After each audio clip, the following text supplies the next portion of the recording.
ಯಪ್ಪ ಅಂತೂ ನಮ್ಮ ಟೆಕ್ ಪಾರ್ಕಿಂದ ಹೊರಗಡೆ ಬಂದ್ವಿ. ಇದು ನಮ್ಮ ಟೆಕ್ ಪಾರ್ಕು. ಗಂಡನ ಮನೆಯಿಂದ ಆಚೆ ಹೋಗ್ತಾ ಇದ್ದೀವಿ.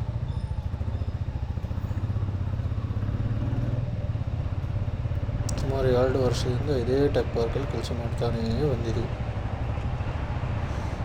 ಸ್ಪೀಡ್ ಬ್ರೇಕರಲ್ಲ, ಒಳ್ಳೆ ಹೆಣ ಮುಚ್ಚಿದಂಗೆ. ಟೆಕ್ ಪಾರ್ಕಿಂದ ಇಷ್ಟು ಆದಾಯ ಇದ್ರೂ ಈ ರೋಡ್ ಮಾತ್ರ 2 ವರ್ಷದಿಂದ ಇದೇ ಥರ ಇದೆ.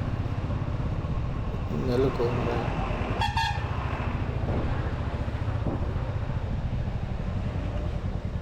ಬೆಳಗ್ಗೆ ಅರ್ಜೆಂಟಲ್ಲಿ ಬರ್ಬೇಕಾದ್ರೆ ಈ ಸ್ಪೀಡ್ ಬ್ರೇಕರಿಂದಲೇ ಅರ್ಧಕ್ಕರ್ಧ ಲೇಟ್ ಆಗುತ್ತೆ ನಮ್ಮ ಜೀವ.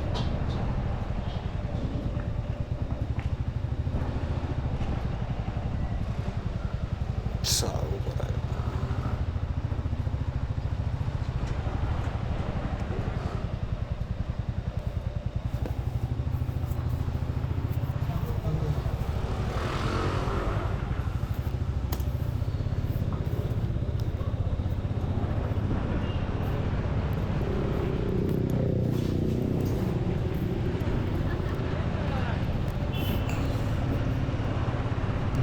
ಬಂದ ನೋಡಿ ಜೋಕರ್. ನನ್ನ ಮಕ್ಕಳು ಈ ಮಕ್ಕಳಿಗೆ ರೋಡಲ್ಲಿ ಮಾಡಿ ಜೋಕರ್ ಮಾಡೋದೇ ಕೆಲಸ ಇರುತ್ತೆ. ಮೊದಲನೇ ಸಂಗೀತ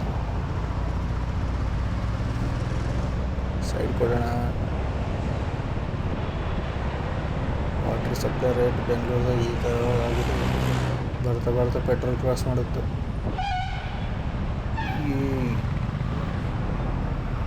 ಏಯ್ ಯಾವ ಗುರು ಸ್ನಾನ ಮಾಡಿಸ್ಕೊಂಡು ಹೋಗ್ತಾನೆ ಎಲ್ಲರೂ. ಏನಾಗಿಲ್ಲ ತಾನೆ.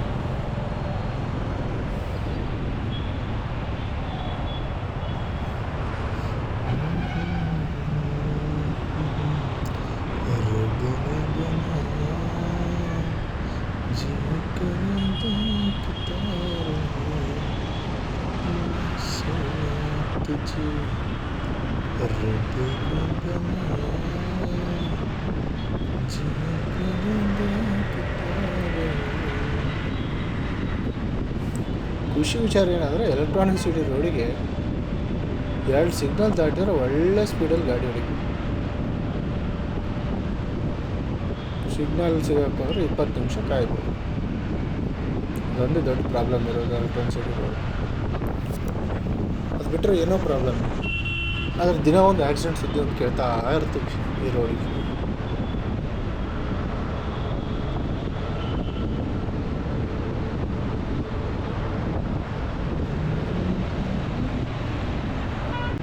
ಬೆಂಗಳೂರಲ್ಲಿ 20% ಕಾರ್ ಇದ್ದರು, ಮಿಕ್ಕಿದ 80% ಬೈಕ್ಗಳಿದ್ದರು. ಆದರೂ ಜನ ಟ್ರಾಫಿಕ್ ಸಮಸ್ಯೆಯಿಂದ ಬಳಲ್ತಾನೇ ಇದ್ದಾರೆ. ಏನಾದರೂ 60% ಕಾರ್ ಆಗಿಬಿಡ್ತು ಅನ್ಕೋ, ಎಲ್ಲರೂ ಹೆಣ ಬಿದ್ದು ಹೋಗುತ್ತಿಲ್ಲ ಆಫೀಸಿಗೆ ಹೋಗೋಷ್ಟು.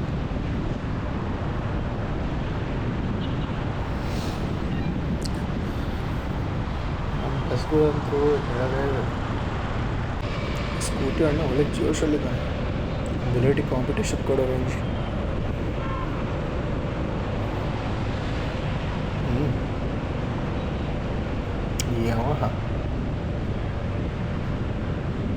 ಯಾವ ಗುರು ಇವನು ಈ ರೋಲ್ ಕಟ್ತಾವ ಅಂತ ಇದೆಯಾ ಸರಿ ಎಕ್ಸಾಮು.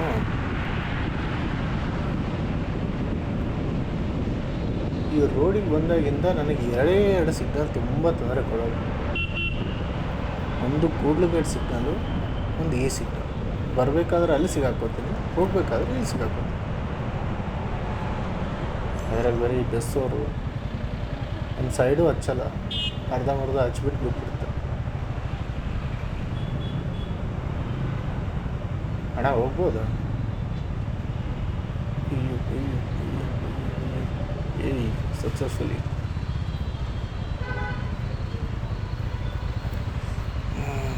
ಅಣ್ಣನ ತಿಕ್ಕ ಹುಡ್ದೋಗಿದೆ ಅನಿಸುತ್ತೆ.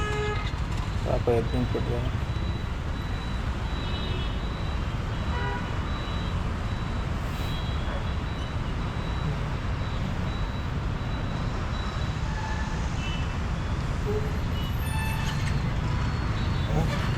ಬೇಗನೆ ಬಿಡ್ತು. ಈ ಎಲೆಕ್ಟ್ರಿಕಲ್ ಸ್ಕೂಟರ್ ಪರಿಸ್ಥಿತಿ ಹೆಂಗಿರುತ್ತೆ ಅಂದರೆ, ಸೈಕಲಿಗೆ ಮಿಷಿನ್ ಇಟ್ಟು ಓಡಿಸ್ದಂಗೆ ಆಗುತ್ತೆ, ಅಷ್ಟು ಲೈಟ್ ವೆಯ್ಟ್. ಬಿದ್ದರೆ ಇವ್ರ ಜೊತೆಗೆ ಉಳ್ಕೊಂಡು ಹೋಗ್ತಾರೆ. 80% ಬೈಕ್ಗಳಲ್ಲಿ ಒಂದು 60% ಆಟೋಗಳೇ ಇರ್ತವೆ. ಅವ್ರ ಹ್ಯಾಂಡಲ್ ಕೈಯಲ್ಲಿರೋದು ನೋಡಿ ಅವ್ರು ಆಟೋ ಅಂದ್ಕೊಂಡಿದ್ದಾರೋ ಬೈಕ್ ಅಂದ್ಕೊಂಡಿದ್ದಾರೆ. ಸರಿಯಾಗಿ ತಿರ್ಸ್ಬಿಡುತ್ತೆ. ನಾರ್ತ್ಗಳಿಗೆ ಬಂದ ತಕ್ಷಣ ಬೈ ಫಿಕ್ಸ್ಡ್ ಆಗಿ ಸಿಗೋ ಜಾಬು ಡೆಲಿವರಿ ಜಾಬ್. 3,000 ಕೊಟ್ಟು ರೆಂಟಲ್ ತಗೋ, ಡೆಲಿವರಿ ಮಾಡ್ತಾಯಿರು. ಹೇಳೋರಿಲ್ಲ ಕೇಳೋರಿಲ್ಲ, ಎಲ್ಲ ಸಿಗ್ದಂಗೆ ಮುರ್ಕೊಂಡು ಹೋಗು, ಯಾವ ಪೊಲೀಸ್ ಕೈ ಸಿಗಕ್ಕೂ ₹100 ಕೊಡು, ಜಾರ್ಕೊಂತಾರೆ.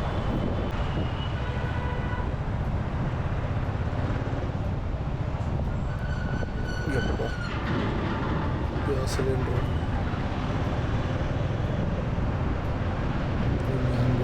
ಅಪೋಸಿಟಲ್ಲಿ.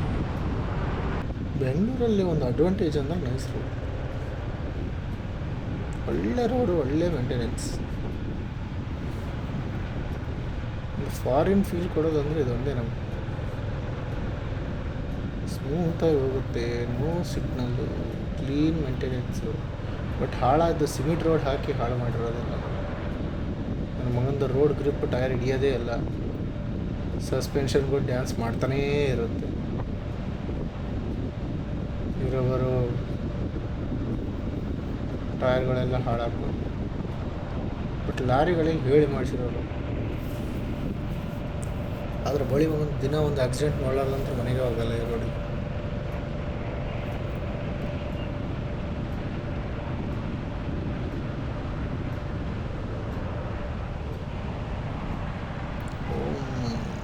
ಶಾಂತಿ ಶಾಂತಿ.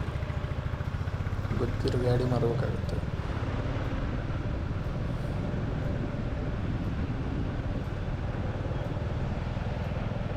ಯಾವುದು ಈ ಕಡೆದ? ಈ ಕಡೆ ಹಾಂ, ಇದೆ.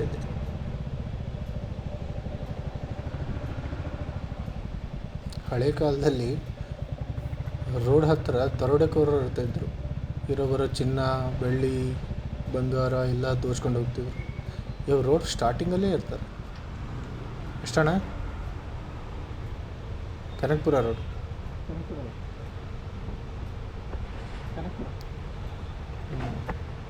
45. ನನ್ನ ಮಗನ ಅರ್ಧ ಲೀಟ್ರ್ ಪೆಟ್ರೋಲ್ ಬರುತ್ತೆ. ಬೇರೆ ರೋಡ್ ಪರ್ಮಿಷನ್ಗೆ ಒಯ್ಬೇಕು. ಅಣ್ಣ ಟ್ಯಾಪ್ ಇದೆ ಅಣ್ಣ. ಥೋ ಅಲ್ಸಪ್ಪ.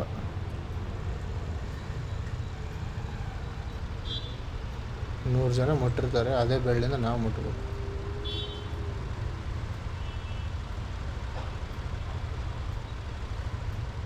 ಅಣ್ಣ ನೋಡೋರು ಕೊರೋನಾ ಥರ ಮಾಸ್ಕ್ ಹಾಕೊಂಡು ಕೂತಿದ್ದಾನೆ. ಬೇರೆಯವ್ರಿಗೆ ಎಲ್ಲರೂ ಮುಟ್ಟಿರೋದು ನಾವು ಮುಟ್ಟಿ ಟೈಪ್ ಮಾಡೋದು. ಥ್ಯಾಂಕ್ಸ್ ಅಣ್ಣ.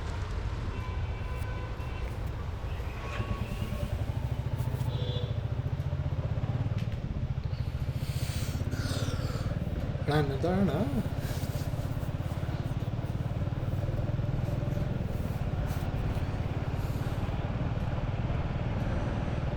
ನಿಜವಾಗ್ಲೂ ಬೆಂಗಳೂರಲ್ಲಿ ಫಾರಿನ್ ಫೀಲ್ ಕೊಡೋ ರೋಡ್ ಅಂದರೆ ನೈಸ್ ರೋಡ್ ಅಂತೀವಿ. ನಮಗಂತೂ ಅದೇ ಲೆವೆಲ್ಗೆ ಹಣನೂ ಕಿತ್ಕೊಂಡೋಗುತ್ತೆ. ಬೆಳಿಗ್ಗೆ ಬರಬೇಕಾದ್ರೆ 45, ಹೋಗ್ಬೇಕಾದ್ರೆ 45. ಪೆಟ್ರೋಲ್ಗೊಂದು 200. ಡೈಲಿ ಬೇಸಿಸ್ 350-400 ರೂಪಾಯಿ ನಾವೊಂದು ಬೇರೆ ಟ್ರಾನ್ಸ್ಪೋರ್ಟೇಷನ್ ಖರ್ಚಾಗುತ್ತೆ ಬೆಂಗಳೂರಲ್ಲಿ. ಕಂಡವ್ರಿಗೇನೋ 50,000, 1 ಲಕ್ಷ ಸಂಬಳ. ರಕ್ತ ಬರೋರು ನಮ್ಗೆ ಗೊತ್ತಾಗುತ್ತೆ. ಏನೋ ಒಂಥರ ಖುಷಿ.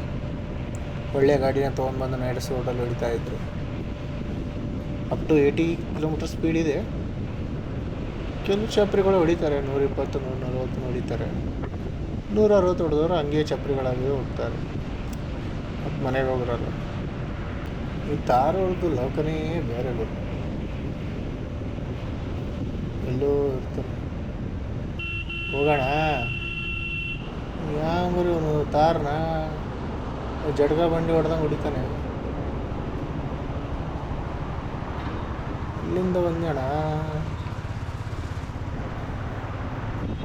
ಮುಂದೊಂದು ತಾರ ಆಯ್ತು. ಏನೋ ಅವನು ಒಬ್ಬರೇ. ನನ್ನ ಮಕ್ಕಳು ಎಲ್ಲ ಬಂದು ನನ್ನ ಅಡ್ಡ ಹಾಕ್ಕೊಂಡು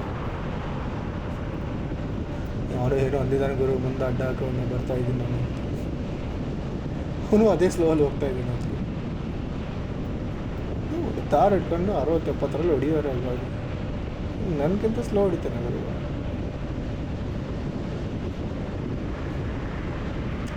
ಅವನಿಗೆ ಕಂಪೇರ್ ಮಾಡಿದ್ರೆ ಸ್ವಲ್ಪ ಜ್ವರ ಇದ್ದಾನೆ, ಪರವಾಗಿಲ್ಲ. ನಾನಲ್ಲಣ್ಣ, ಏನು ಅಂದಿಲ್ಲ ಅವನು.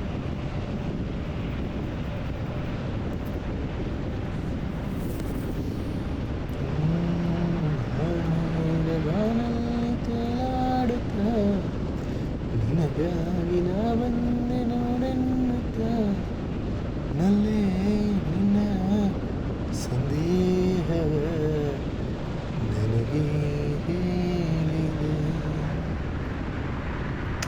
ಜೋಶಲ್ಲಿದ್ದಾನೆ, ಒಳ್ಳೆ ಸ್ಪೀಡಲ್ಲಿ ಹೋಗ್ತಾನೆ. ಯಾಕಂದ್ರೆ ಸ್ಪೀಡ್ ಬೇಕಾಗಿರಲಿಲ್ಲ, ಸ್ಪೀಡಲ್ಲಿ ಹೋಗ್ಬೋದು. ನೈಸ್ ರೋಡ್ ಅದೊಂದು ಅಡ್ವಾಂಟೇಜು. ಪೆಟ್ರೋಲ್ ಕಿತ್ಕೊಂಡು ಹೋಗುತ್ತೆ. ಜಸ್ಟ್ ರೇಸ್ ಬಿಟ್ರೆ 80ಗೆ ಹೋಗುತ್ತೆ. 80 ಮೇಲ್ಗಡೆ ಹೋದರೆ ಪೊಲೀಸ್ ಅಣ್ಣ 1000 ರೂಪಾಯಿ ಆಗ್ತದೆ. ಈ ರೋಡ್ಗಿಂತ ಪೆಸಟ್ ಕಾಲೇಜ್ ರೋಡು ಹೆವಿ ಪೊಲೀಸ್ ಇರ್ತಾರೆ. ಮಕ್ಕಳು ಬಚ್ಚಿಟ್ಕೊಂಡು ಫೋಟೋ ತೆಗಿತಾರೆ, ಎಕ್ಸಿಟ್ ಹತ್ರ ಬಂದು ಅಡ್ಡ ನಿಂತ್ಕೊಂಡು ಬಿಡ್ತಾರೆ. ನಮ್ಮ ಎಲೆಕ್ಟ್ರಿಕಲ್ ಪಾಪ ಅದು ಓಡೋಕ್ಕೆ ಅಂತ ಓಡುತ್ತೋ ಇಲ್ಲ ಚೀರುತ್ತೋ ಅದೇ ಅರ್ಥ ಆಗ್ತದೆ. ಬಿಲ್ಡಿಂಗ್ಗಳು ಒಳ್ಳೆ ನೋಡಿದ್ರೆ ಕಾಡೊಳಗೆ ಕಡಿಸ್ದಂಗೆ ಕಾಣಿಸುತ್ತೆ. ಗೊತ್ತು ನಮ್ಮನ್ನು ಕಾಡು ಯಾವುದು ಊರು ಯಾವುದು ಒಂದು ಅರ್ಥ ಆಗಲ್ಲ. ನೈಸ್ ರೋಡಲ್ಲಿ ಲೆಫ್ಟ್ ಎಲ್ಲ ಕಾಡು, ರೈಟ್ ಸೈಡೆಲ್ಲ ಊರು, ಸೆಂಟ್ರಲ್ಲಿ ಹೋಗ್ತಾ ಇರುತ್ತೆ. ಗೋಳಿ ಮಗಂದು ಇವನ್ವರೆಗೆ ಆಯ್ತು ಒಂದು ಪ್ರಾಣಿಂಗ್ ಕೂಡ ನೋಡಲಿಲ್ಲ ಅದು.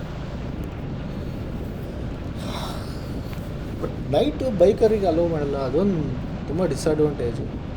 ಒಂದು ಕಡೆ ನೋಡಿದ್ರೆ ಅಡ್ವಾಂಟೇಜೇ, ನನ್ನ ಮಕ್ಕಳು ಅಡ್ಡ ಹಾಕಿ ಬೈಕವ್ರಿಗೆ ಹೊಡೆದು ಪರ್ಸು ಮೊಬೈಲೆಲ್ಲ ಕಿತ್ಕೊತಿದ್ರು. ಬಟ್ ಡಿಸ್ಅಡ್ವಾಂಟೇಜ್ ಏನಂದರೆ ಈ ಗಲ್ಲಿಗಳಲ್ಲಿ ಎಲ್ಲ ಹೋಗಿ ನಾಯಿ ಕಚ್ಕೋಬೇಕಲ್ಲ, ಅದೊಂದು ಪ್ರಾಬ್ಲಮ್. ಬನ್ನೇರುಘಟ್ಟೆಯಿಂದ ಕನಕಪುರ ರೋಡಿಗೆ ಹೋಗೋಷ್ಟಿಗೆ ಎಷ್ಟು ಗಲ್ಲಿಯಲ್ಲಿ ಹೋಗ್ಬಿಟ್ಟು ಅದು ರೋಡಿಗೆ ಮುಟ್ಟಬೇಕಾಗುತ್ತೆ ನೈಟ್ 10 ಗಂಟೆ ಆದಮೇಲೆ. ಅದೊಂದೇ ಡಿಸ್ಅಡ್ವಾಂಟೇಜ್. ಅದು ಬಿಟ್ಟರೆ ಓಕೆ ಅಟ್ಲೀಸ್ಟ್ ಒಂದು 45 ರೂಪಾಯಿ ಉಳಿತದೆ. ರೋಡ್ ಟ್ಯಾಕ್ಸು ಕಿತ್ಕೋತಾರೆ, ನಾರ್ಮಲ್ ಟ್ಯಾಕ್ಸು ಕಿತ್ಕೋತಾರೆ, DLಗೂ ಟ್ಯಾಕ್ಸ್ ಕಿತ್ಕೋತಾರೆ. ಅದಾದಮೇಲೆ ರೋಡ್ ಮೇಲೆ ಬರೋಕ್ಕೂ ದುಡ್ಡು ಕಟ್ಟಿ ಅಂತ. ಒಂದು ಕಡೆ ಲಾಜಿಕ್ ಗೌರ್ಮೆಂಟಿದೆ ಬೆಟ್ರ್ ಅನಿಸುತ್ತೆ. ಏನು ಕೆಲಸ ಮಾಡಲಾರ್ದಂಗೆ ಯಾರು ಏನೇ ಮಾಡಿ ಟ್ಯಾಕ್ಸ್ ಕಟ್ಟಿ. ಟ್ಯಾಂಕರ್ ಏನು ಇಷ್ಟು ದೊಡ್ಡದ, ಸಿಮೆಂಟ್ದ ಇಲ್ಲ ಪೆಟ್ರೋಲ್ದ? ಸಿಮೆಂಟ್ದೇ ಇರಬೇಕು. ಕ್ರೇನ್ ಪ್ಲಸ್ ಲಾರಿ ತಾನೇ ಎತ್ಕೊಂಡು ಹಾಕ್ಕೊಂತಂದ್ರೆ ತಾನೇ ಎತ್ಕೊಂಡು ಹೊರಗೆ ಹಾಕುತ್ತೆ. ಕೆಲಸಗಾರದ ಅವಶ್ಯಕತೆನೇ ಇಲ್ಲ, ಹೊರಗಿನ ಕ್ರಿಯೆಯಿಂದ ಅವಶ್ಯಕತೆನೇ ಇಲ್ಲ. ಈ ಮೆಕ್ಯಾನಿಕಲ್ ಹೆಂಗಿದೆ ಅಂದರೆ ಬರ್ತಾ ಜನರನ್ನೆಲ್ಲರನ್ನೂ ಎಕ್ಸ್ಪೆಕ್ಟ್ ಮಾಡ್ತಾನೇ ಹೋಗುತ್ತೆ. ಆದರೆ ಮೋಟ್ರ್ ಪ್ರೈಸ್ ಜಾಸ್ತಿ ಆಗ್ತಾನೇ ಹೋಗುತ್ತೆ. ಒಂದು ಸಲ ಇನ್ವೆಸ್ಟ್ಮೆಂಟ್ ಮಾಡಿ ಕೆಲಸಗಾರನ ಮೈನಸ್ ಮಾಡ್ತಾ ಇರೋದು.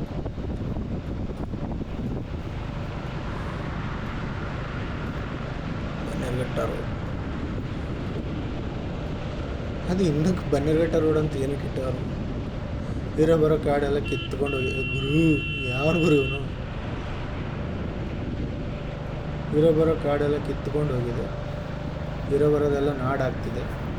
ಹೆಸರಿಗೊಂದು ಬನ್ನೇರುಘಟ್ಟ ಕಾಡು. ಜೋಶಲ್ಲಿ ಹೊಡೆದು ಬಿಡ್ತೀವಿ ಇದೇ ಸ್ಪೀಡ್ನ.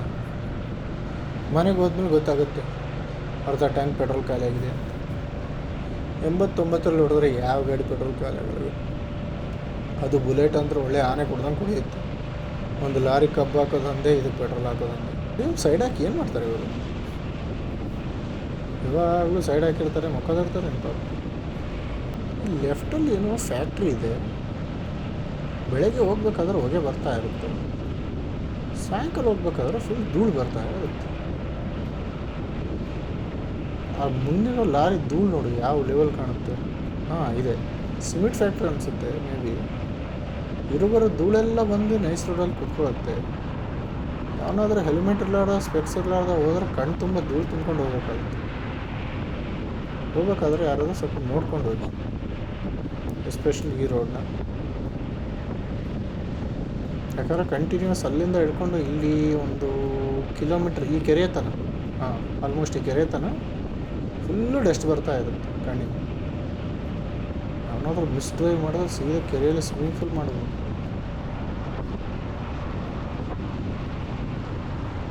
ಇಲ್ಲ ವ್ಯೂ ಎಲ್ಲ ಕಡೆಯಿಂದ ಡಸ್ಟ್ ಬರುತ್ತೆ, ನಿಂತ್ಕೊಳ್ಳೋಕ್ಕೂ ಆಗಲ್ಲ.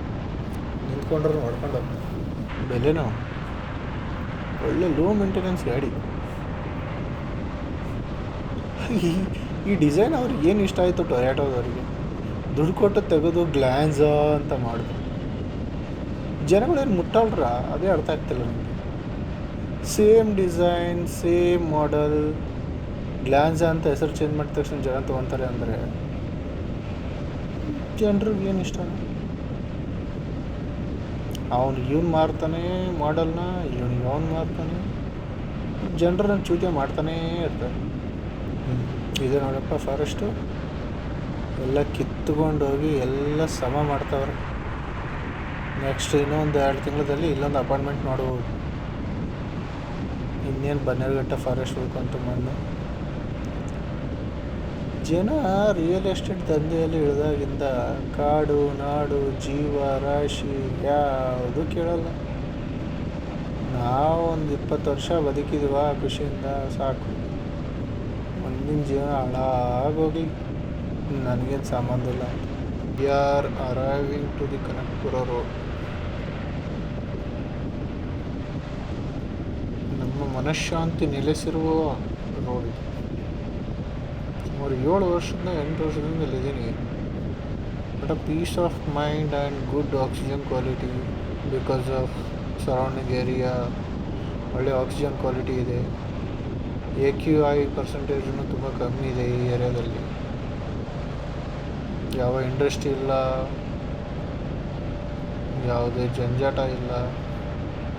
ಒಂಥರ ಪೀಸ್ಫುಲ್ ಏರಿಯಾ ನನಗೆ ಕನಕಪುರ. ಅಣ್ಣ ಬೈಕ್ ತರಿಸ್ಬೇಡಣ್ಣ.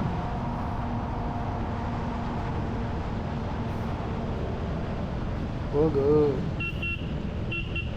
ಏನೋ ನೋಡ್ತೀಯ ಮಕ್ಕ. ಟೋಲಲ್ಲಿ ಬಂದಿದೆಯಾ ಮದುವೆ ಊಟಕ್ಕೆ ಬಂದಿದ್ಯಾ?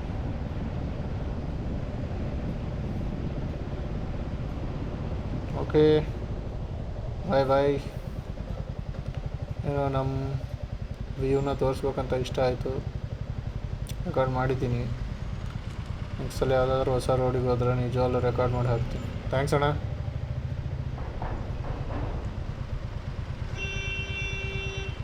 ಇರೋಣ 45. Thank you. Okay bye bye bye.